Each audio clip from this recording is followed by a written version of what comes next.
This is the first part of the four-part series review of Shadows on the Grave, put out by Dark Horse Comics at around 2015. There's 8 installments of a single story with Denaeus, grandnephew of Den, from other Richard Corben comics. And in the beginning of each book is also some short stories, both original and classic.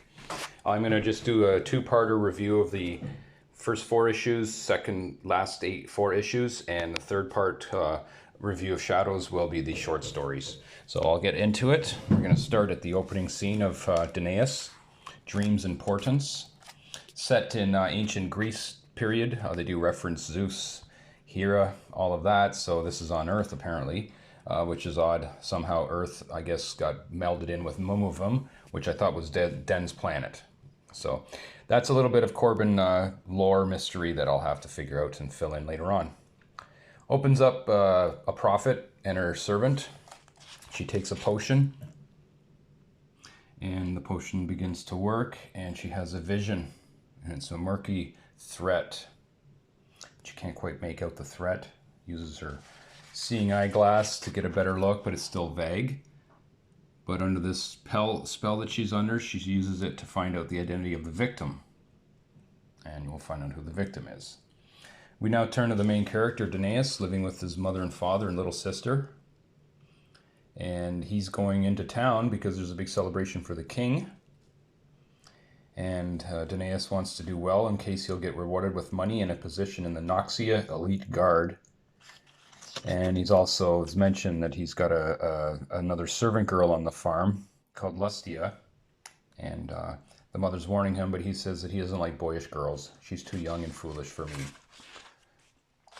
In the town we meet another character, and this character here is mysterious. We're not really sure exactly all of its identity or motives at this point, but he's just trying to get a hold of the king. And just meets a certain person on the way, not really a relevant scene, just a joke about the state of basically ancient Greece. Now we're back at the next day in the kingdom. There's the gathering of all the people for the games and other activities. There's Lustia, followed Denaeus into town. And Denaeus has been doing feats of strength. Here's one. And he's marveled at, so everything's going well for him. But then the prophet approaches and sees his tattoo on his arm, or birthmark, or whatever it is, and that ties into other Den comics, I'm sure, and says this is the threat to the king. Although, remember, the prophet didn't see the actual killer, just the victim. All right, this is issue 2, the second installment. And we open up where one of the king's trade representatives tells of how they were waylaid on one of the king's routes with a very crucial, important shipment of gold. The merchant relates the story of what happened. They were on the road, and the Cyclops appears and attacks the caravan. Pretty savage. Takes even the odd knife or two. But takes out the caravan. Well guarded and well trained soldiers. And takes off. That's a neat picture there. I like that. Pushing the gold into his little lair. And so the king's all panicking and wondering what to do. The prophet's there. And the king's also told about possible Denaeus threats. So the prophet suggests to the king, send Denaeus on a mission to kill the Cyclops, thinking that he'll bring him glory, but in the meantime you can get rid of the Cyclops and possibly Denaeus at the same time. So Denaeus says goodbye to Lustia. She tells him that she loves him. He says goodbye to his mother and father. And takes off. And there's the little sister. And leaves, but Lustia follows him. Where's this here to do? Denaeus, you will not leave me behind. So she goes under disguise and follows him. And then later on in the evening, you see at the farmstead, there's people in the background. Sort of a once upon a time in the Old West theme there. So what's going to happen to the family? So here we are. There's Denaeus. Third chapter is the double passage, which one half of the story shows Denaeus making his way to the land to take out the Cyclops. I'll find out the name of the island in a second. They're off, but here comes Lestea approaches, and this character, his name is Malgia, and they have a conversation. And the guy at the shore, whatever you want to call him, tries to get fresh with Lestea. She promptly gives him an elbow right to the armpit. That would hurt for hours, I'm pretty sure. He still doesn't take a hint, though, and these two have to go on pretty much a full-out battle with the guy and his friends. Headbutts.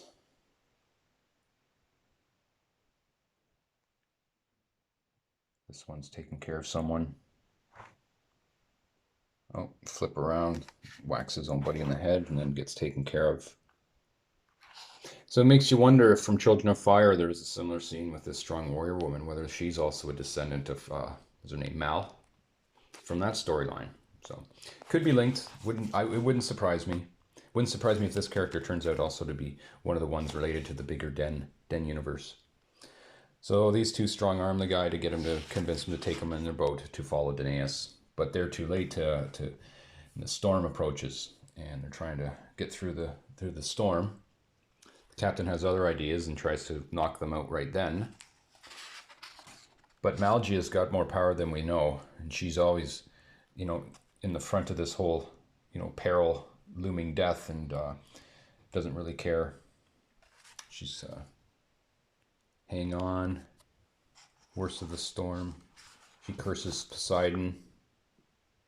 You malformed jellyfish with a core of petrified mucus. I fart in your general direction.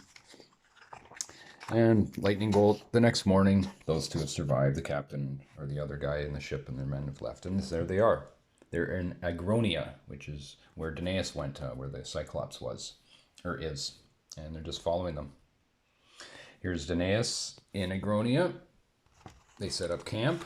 And in that evening, he gets visited by the prophet, who gives him another warning, or gives him a warning, and says you will soon die a horrible death, and that this is your dead sister. So, kind of affects Denaeus, because everything to him was happy-go-lucky so far, and thought he could handle everything, but we'll see. So this is chapter 4. It's quite lengthy. This is the big battle, Denaeus and Cyclops. The Black Quest. So this is Lestea and Malgia going to Malgia's abode. And on the way, a few clues as to what Malgia's about. She's got various so-called sculptures around, but they're obviously people. She transformed through spells. And Malgia goes into her lair, but it was attacked by Cyclops, Monoculus, and a certain item, the Black Fleece, was taken. And it's apparently crucial that it could heal any injury, among other wondrous charms. So they have to recover it. They're on their journey. They bring some weapons. Careful with those. They never miss their mark. And across the island here we see Denaeus at the Cyclops' lair, calling out the Cyclops. Hur? And as the Cyclops attacks, he whips a rock right into the eye, and the battle starts. Look at that spiked tree trunk with giant spikes through it. Denaeus leads Cyclops into the open where the archers take some shots at it. A few archers get taken out. Then he leads them again into another spot, distracts them, outwits the Cyclops, and Denaeus is able to blind him. Sends the Cyclops into a rage and does some more damage, but then there's other of the king's men that help and stab him, and the Cyclops is going to eat one of Denaeus' friends, or the king's men, sorry. But Denaeus takes him out in time, throws a spear, and kills it. And that's the end of the Cyclops. But then the king's plan comes into fruition, and everything's fine. But then the king's men were ordered to kill Denaeus. And there. Stab him. There's 4 knife blades through the back. Again, reminds you a bit like Gladiator. Denaeus, a little bit of strength left in him, but he's down and out. And they want a souvenir or proof to the king that they've killed him, and they were going to chop his head off, but they decided instead to take out his arm. There's the birthmark there. So there's his arm. He's somewhat still alive, but. And then Listia and Malgia see this and they attack. And keep in mind those weapons that they took were enchanted. So she's hitting marks left and right. Battle goes on.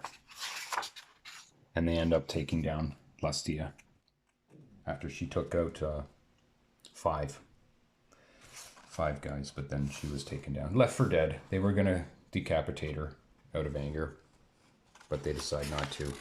And there's some weird spirits action going on here. Is they're going to go back to the Cyclops' lair to loot his treasure for the king, but they just noticed there is some weird spirits going on right here. And that's it. The fourth installment of Shadows on the Grave. Reminded me of something at the introduction of part 1 that I have to read. Gives you a bit of the idea of the theme in this story. Obscure scholars of certain ancient manuscripts have suggested that we are all playthings on a forgotten pantheon of malignant evil gods. They torment us and always have done so since the beginning of life. Ghastly worship of these monstrosities only emphasizes the endless suffering. So there's something about any society or culture that worships ghastly, in a ghastly manner, any of the entities or beings, not on the good side of the light, only emphasize the endless suffering. So this story is basically following that theme, if you think about it. A lot of purity and a lot of greed at the same time. And we'll see how it all turns out in the next video. That'll be the last 4 installments of the Denaeus story. Thanks for joining in. Bye.